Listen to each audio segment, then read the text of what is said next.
Okay. Hello. Good morning, all of you. Now, today we discuss a problem from a tension member, and the problem is related to the bridge truss. Okay. The problem is from bridge truss. Okay. Bridge truss से problem ले रहे हैं. Problem क्या कर रहा है? Design ए bridge truss. सबसे पहले हम प्रॉब्लम यहाँ लिखेंगे और प्रॉब्लम क्या कह रहा है? Design A bridge truss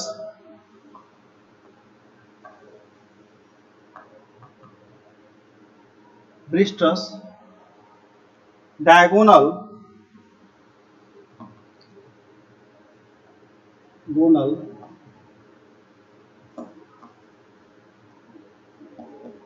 subjected to a factor tensile load, a factored tensile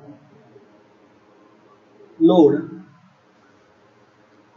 of 300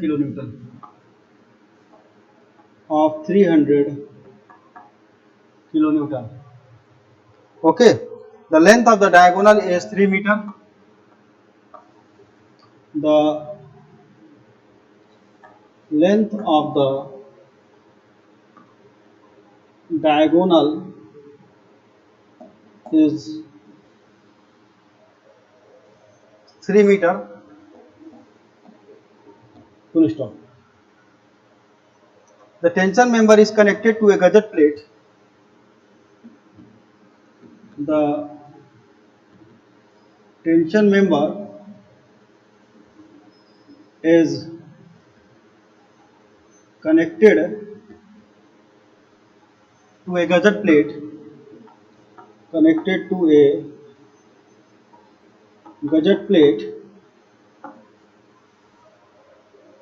The tension member is connected to a gusset plate 16 mm thick,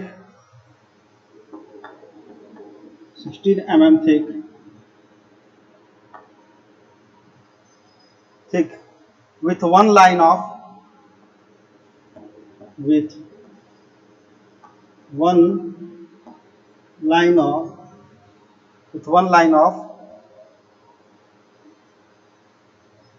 mm dia bolt. 20 mm dia bolts. Okay,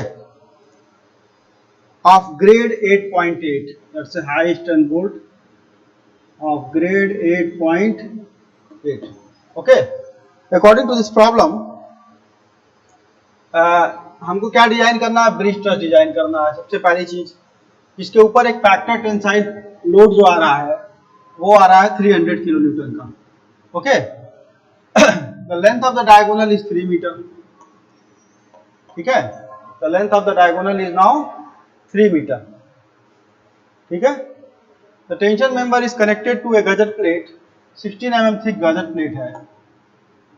तो according to this problem हमें सबसे पहले देखना पड़ेगा कि हमें क्या क्या फाइंड आउट करना है. That's a very important.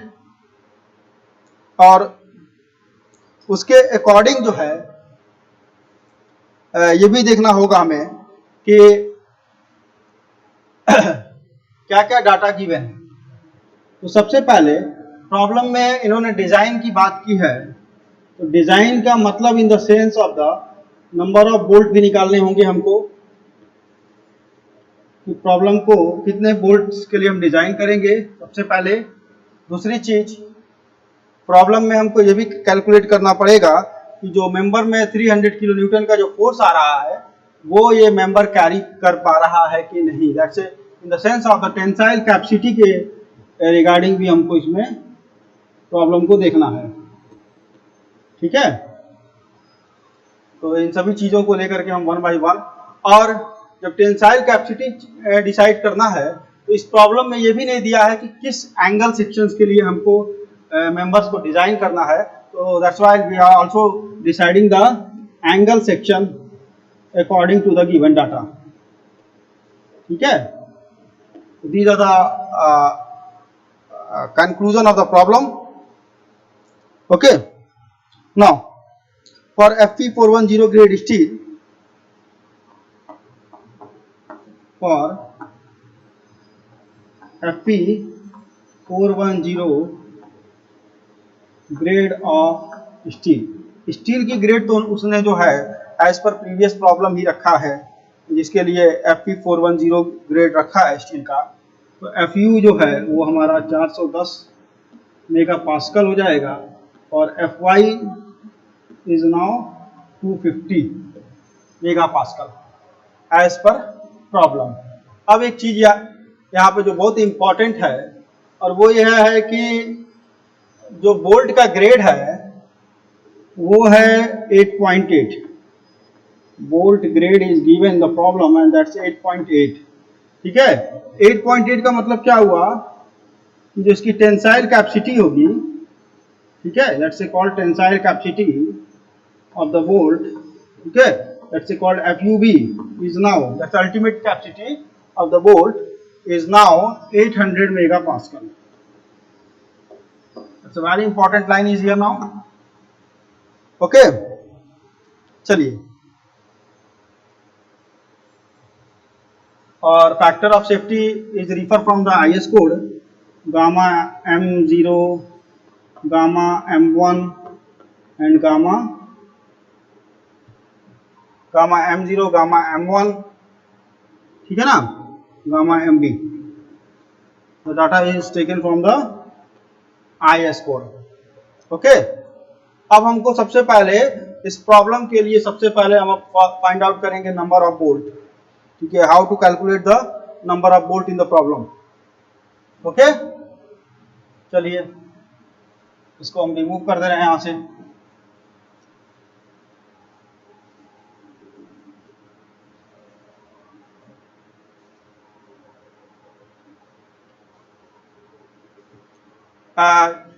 जो ट्रस है, ट्रस के ऊपर बहुत तरह के लोड आते हैं, टेंशन भी आता है, कंप्रेशन भी आता है, कभी कभी आपका वाइब्रेटिंग लोड्स भी आता है, दैट्स कॉल्ड डायनामिक लोडिंग भी होती है। तो चलिए सबसे पहले हम सॉल्व करेंगे strength of the bolt, that's called shear strength of the bolt and the bearing strength of the bolt. सबसे पहले डिजाइन फॉर बोल्ट, तो बोल्ट के लिए डिजाइन करने के लिए हम सबसे पहले shearing strength of the bolt निकालेंगे। Shearing strength of the bolt, shearing strength of the bolt find out करेंगे। Okay, shearing strength of the bolt निकालने के लिए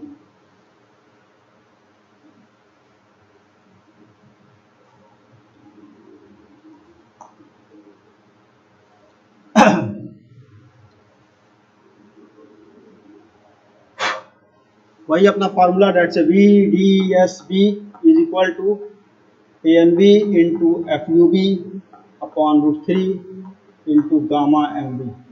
ये फार्मूला हमने ऑलरेडी डिस्कस किया हुआ है बहुत जगहों पे।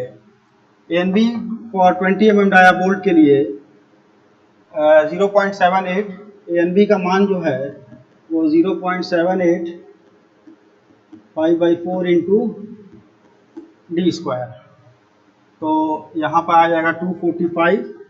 जब आप D की वैल्यू को जब 20 पुट करेंगे तो ANB का मान आ जाएगा 245।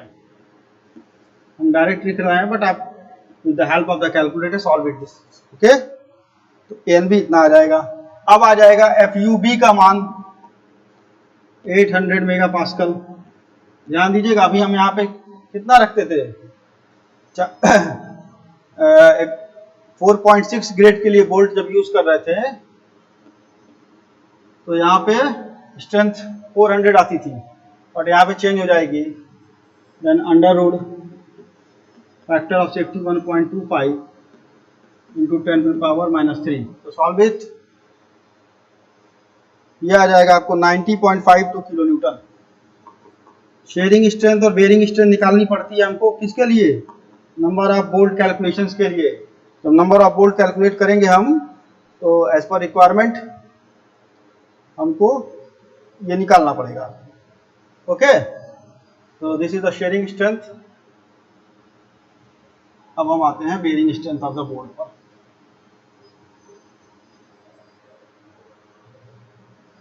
That's now bearing strength of the bolt. Bearing strength of the bolts. Bearing strength कितनी होगी बोल्ट की, उसके लिए देखिए फिर वही फार्मूला जो बार बार लगाते थे हम लोग, 2.5 into K B into D into T into F U upon gamma M B. Okay, ये जो फार्मूला था हमारा बेयरिंग स्ट्रेंथ का, उसको यहां पर हम सॉल्व करेंगे। ओके, देखिए 2.5 इंटू के बी की वैल्यू जो है वो हम डिसाइड करेंगे कैसे,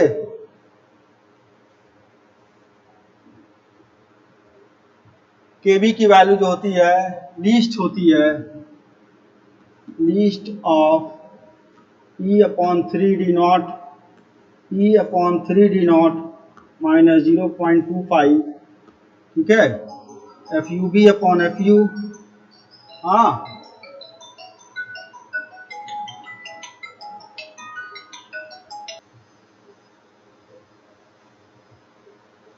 ओके, तो के बी की वैल्यू जो है हम with the help of this now हम सॉल्व करेंगे, और ये जो डाटा है ई डी नॉट पी, ये सब आपको क्या है एज्यूम करना पड़ेगा।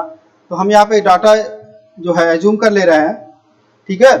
हाई स्ट्रेंथ बोल्ट है, इसलिए जो डी और पी की वैल्यू है वो थोड़ा सा बढ़ा करके ही लेंगे। तो पिच हम एज्यूम कर रहे हैं, p is equal to now 65 mm, 65 mm की पिच हमने एज्यूम किया है, ठीक है। और edge distance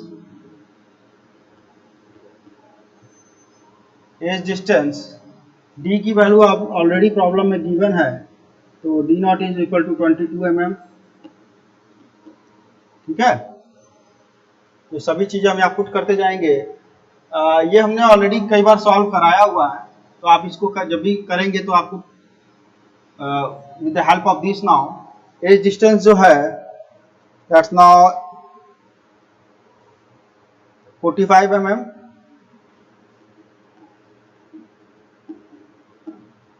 refer IS code for this now, refer IS code for deciding the value of pitch and edge distance, ठीक है। इसके लिए आप IS कोड को रिफर कर सकते हैं।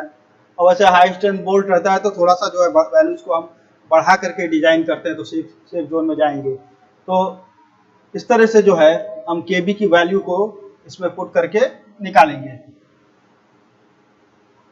तो केबी की वैल्यू हम यहाँ पे नहीं सॉल्व कर रहे हैं क्योंकि ऑलरेडी हम कई बार कर चुके हैं, ठीक है।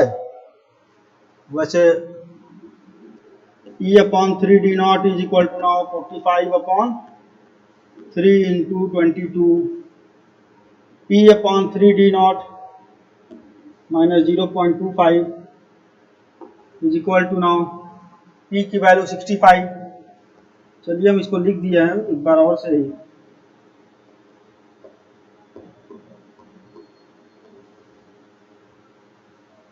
ठीक है। ए बी सी में f u b upon f u होगा, तो that's 800 divide by f u का मान देखिए कितना है, दैट्स 410। तो ये वैल्यू आ जाएगी लगभग आपकी 1.95 और and 1।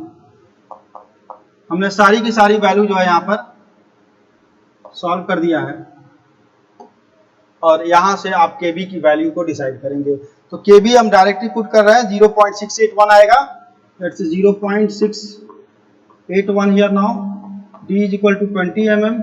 Thickness of the member is already given in the problem, and that now 8 mm thickness are provided here. Fu is equal to let's say 410 and 1.25 factor of safety into 10 to the power minus 3. Solve it. ये आएगा आपको 89.34. That's 89.34. अब देखिए problem में हमने दोनों चीज निकाल लिया, शेयरिंग स्ट्रेंथ भी निकाल लिया, बेरिंग स्ट्रेंथ भी निकाल लिया. अब नंबर ऑफ बोल्ट डिसाइड करने में कोई इशू नहीं है. नंबर ऑफ बोल्ट डिसाइड करने का बस वही पुराना फार्मूला है हमारे पास. जितना फैक्टर्ड लोड मेंबर पे आ रहा है divide by the minimum value of the shearing and bearing. Okay, so apply this now one by one.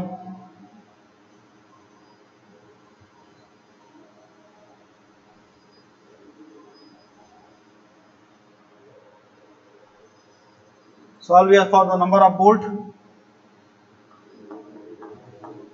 Number of bolt क्या होगा? N is equal to now factored load divided by minimum value of shearing and bearing. Minimum value of shearing and bearing.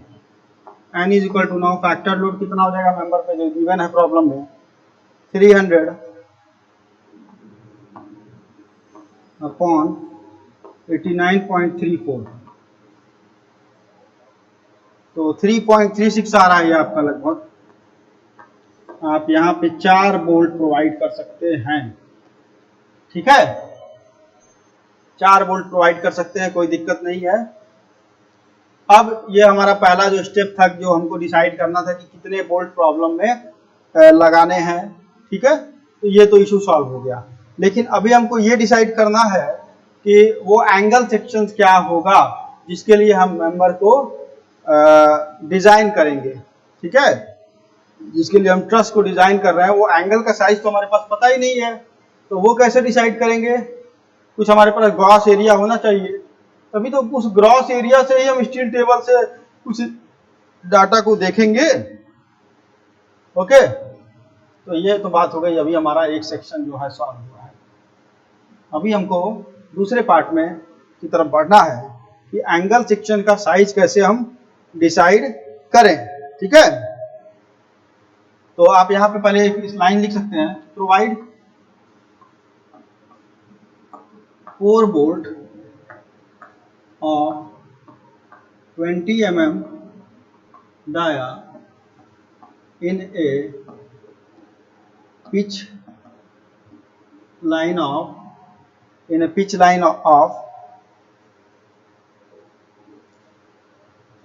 provide 4 bolt of 20 mm dia in a single line. Problem में already problem में given है कि आपको ये बताया है कि 1 line में प्रोवाइड करना है.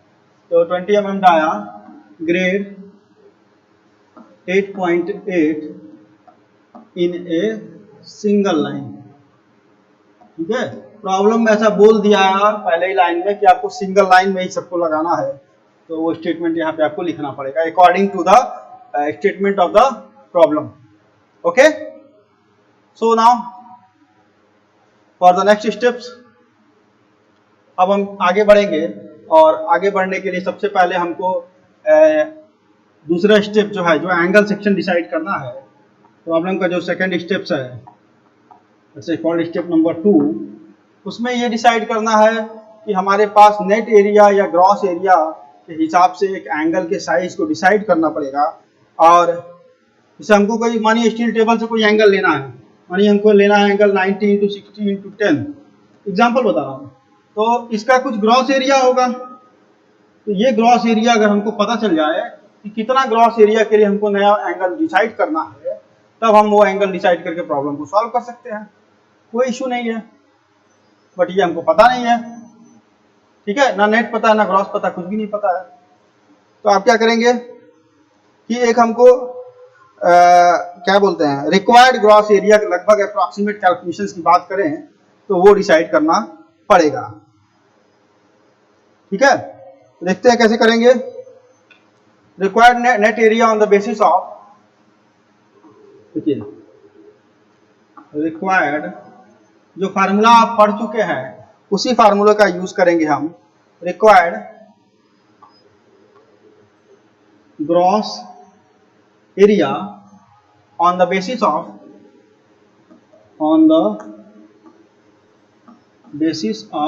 किसके बेसिस पे डिसाइड करेंगे, जो ग्रॉस सेक्शन यील्डिंग होती है, that's called gross section yielding, on the basis of gross section yielding. ठीक है, तो ए ग्रॉस जो होगा हमारा, आप फार्मूला यूज किए होंगे, A gross into F Y upon gamma M1। ठीक है ना, यहां से अगर हमको ए ग्रॉस फाइंड आउट करना है तो t into gamma M1 upon f y का हम यूज कर सकते हैं ग्रॉस एरिया फाइंड आउट करने के लिए। ओके, तो A gross is equal to now T की value given in the problem and gamma M1 is also given in the problem 1.1 and Fy is already given here now, that's a 250 megapascal, that's a megapascal। Okay, तो इस तरह से आपका ए gross area निकल जाएगा, मतलब वो एरिया जिसके लिए हम जो है मेंबर्स को डिजाइन करेंगे। तो ये आ रहा है 1320 mm स्क्वायर, 1320 mm स्क्वायर। ठीक है, अब हमारे पास एक एंगल, एक ग्रॉस एरिया आ गया। उस ग्रॉस एरिया को लेकर के हम चूंकि टेंशन मेंबर डिजाइन करना है, तो हम जैसे कि ब्रिज ट्रस डिजाइन करना है, तो इसको कंसीडर करते हुए हम एक एंगल सेक्शन देखेंगे जिसका ए ग्रॉस इससे थोड़ा सा ज्यादा हो। बात समझिएगा, एक ग्रॉस आ गया हमारा ये। ठीक है, तो प्रॉब्लम के अकॉर्डिंग क्या है कि हमको एक एंगल सेक्शन डिसाइड करना है, और वो एंगल सेक्शन क्या होना चाहिए कि इस ग्रॉस एरिया से उस एंगल सेक्शन का जो ग्रॉस एरिया है वह ज्यादा होना चाहिए, तभी तो जो रिक्वायर्ड लोड है 300 किलो न्यूटन का मेंबर के ऊपर आ रहा है, उसके हिसाब से इस लोड को कैरी कर पाएगा। मिनिमम रिक्वायरमेंट ग्रॉस एरिया की हमको 1320 की है, बट मिनिमम रिक्वायरमेंट है, लेकिन जो हमको डिसाइड करना है, जो वहां पर लगाना है, वो तो इससे ज्यादा होगा। ओके, चलिए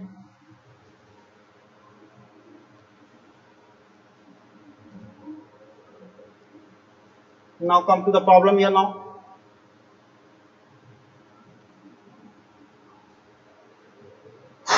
just 1 minute।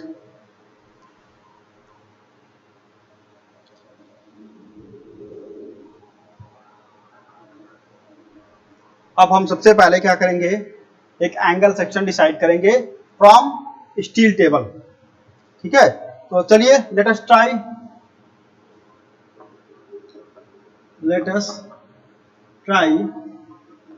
ISA, that's the Indian Standard Angle Section, is 100 into 75 into 8 mm। Okay, ये एंगल सेक्शन हमने ले लिया। अब इस एंगल सेक्शंस के लिए जो भी वैल्यू है ए क्रॉस की वैल्यू, ये आप कहां से लेंगे, फ्रॉम स्टील टेबल से लेंगे। स्टील टेबल से वैल्यू को आप लेंगे, तो एक वैल्यू कितनी आ रही है ग्रॉस की, 1336 mm स्क्वायर। बट हमारी रिक्वायर्ड कितनी थी, ये जो है अवेलेबल है, जो हम प्रोवाइड करेंगे, बट रिक्वायर्ड कितना था मेरे पास, ए ग्रॉस 1320 mm स्क्वायर जो है, ये हमारा रिक्वायर्ड था, ये हम प्रोवाइड करेंगे अभी इस एंगल सेक्शंस के लिए। ठीक है, अब देखिए बाकी जो सब कुछ दिया ही हुआ है, अब देखिए, अब हम जो है इस एंगल सेक्शंस को चेक करेंगे, design strength for the net sectional rupture and block share failure. उन दोनों के लिए चेक करेंगे कि क्या ये मेंबर जो हमने लिया है फ्रॉम द स्टील टेबल वो उस लोड को कैरी कर पाएगा कि नहीं कर पाएगा। हमको पता है कि ग्रॉस एरिया ज्यादा है, कैरी कर लेगा, बट फिर भी for the design purpose it's necessary to work on this.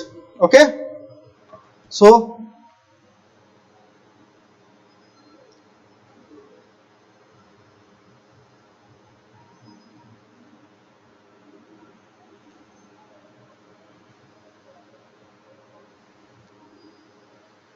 अब हम आपके design strength due to net sectional rupture निकालेंगे। Let's say design strength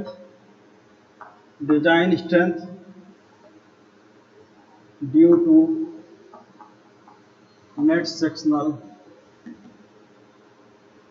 rupture. Okay, design strength due to net sectional rupture find out करेंगे। इसको find out करने के लिए आपको करना क्या पड़ेगा कि अपना वही पुराना फार्मूला जो नेट सेक्शनल रप्चर के लिए यूज करते थे, कहां से, from IS code. IS code में जो फार्मूला दिया हुआ है नेट सेक्शनल रप्चर का फाइंड आउट करने का, एक एंगल बना होगा, पेज नंबर 32 या 33 के आसपास है, ऐसा एंगल बना होगा, ठीक है ना।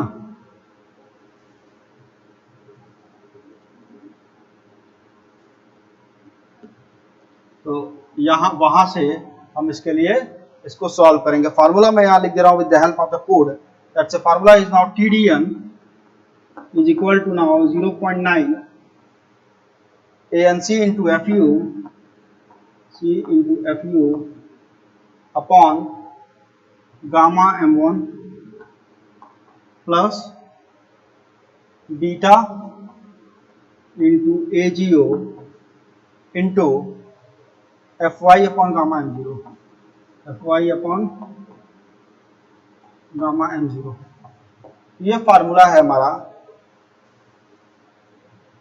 That's the net area of the connecting leg, loss area, ठीक है।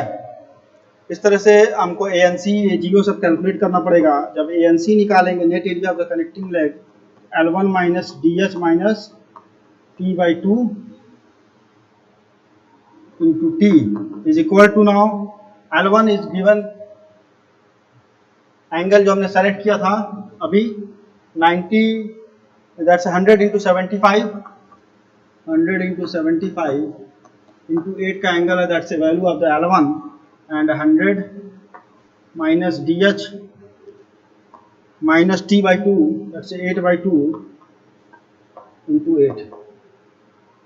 Okay, AGO, that's a gross area of the outstanding leg, and it may be L2 minus T/2 into T is equal to now, L2 is equal to now 75 minus 8/2 into 8। तो हम इस value को direct लिखेंगे, ये आएगी 568 mm square, और ये वाली वैल्यू आएगी 592 mm स्क्वायर, इससे 592 mm स्क्वायर।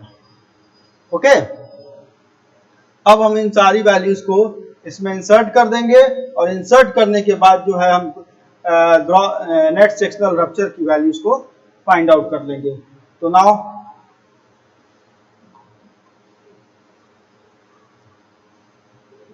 एक और टर्म यहाँ पे है, दैट्स बीटा, और बीटा को कैलकुलेट करना पड़ेगा।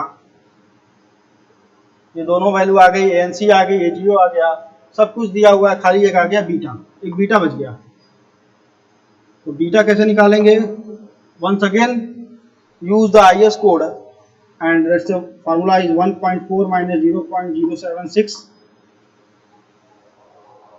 Upon W/T into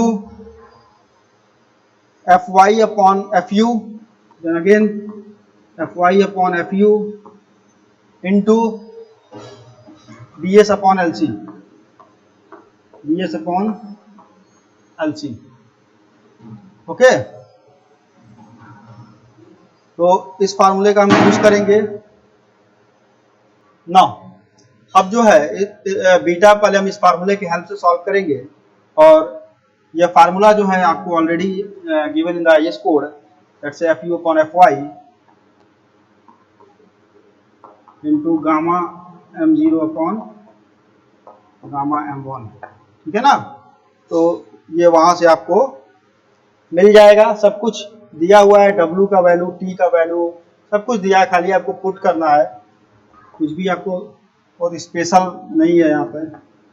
1.4 into 0.076 into W/T, angle देख लीजिए 75 है हमारे पास,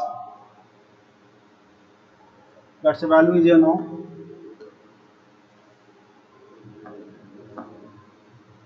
तो W/T, T का वैल्यू 8 है, FY is equal to 250, FU का वैल्यू देख लीजिएगा वो है आपका 410 इंटू BS, आपको चेक करना पड़ेगा कि BS की वैल्यू कितना है।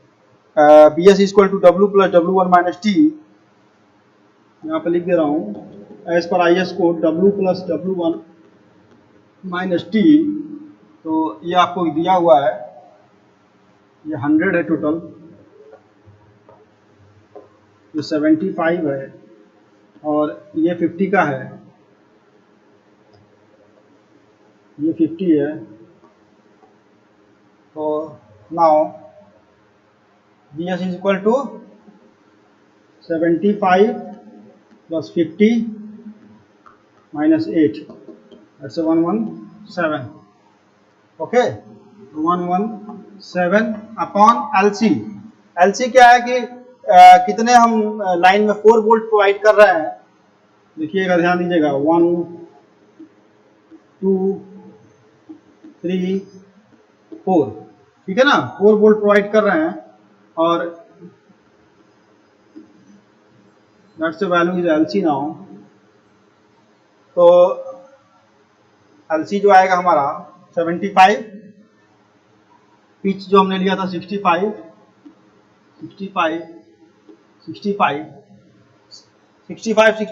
डिस्टेंस पे हम जो पिच प्रोवाइड कर रहे हैं, that's called pitch.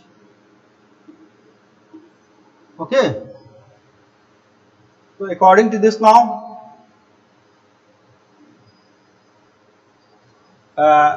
LC is the, multiply कर दीजिएगा, हम डायरेक्ट लिखेंगे यहाँ पर, ठीक है। तो 3 times 65 is now 195, 3 times 65 is equal to now 195. So put this value is here now 195. Okay, तो बीटा की वैल्यू यहां से कैलकुलेट हो जाएगी, ठीक है। ये आ जाएगा, बीटा का वैल्यू आ जाएगा आपका, that's now 1.139, that's beta is equal to 1.139। Okay,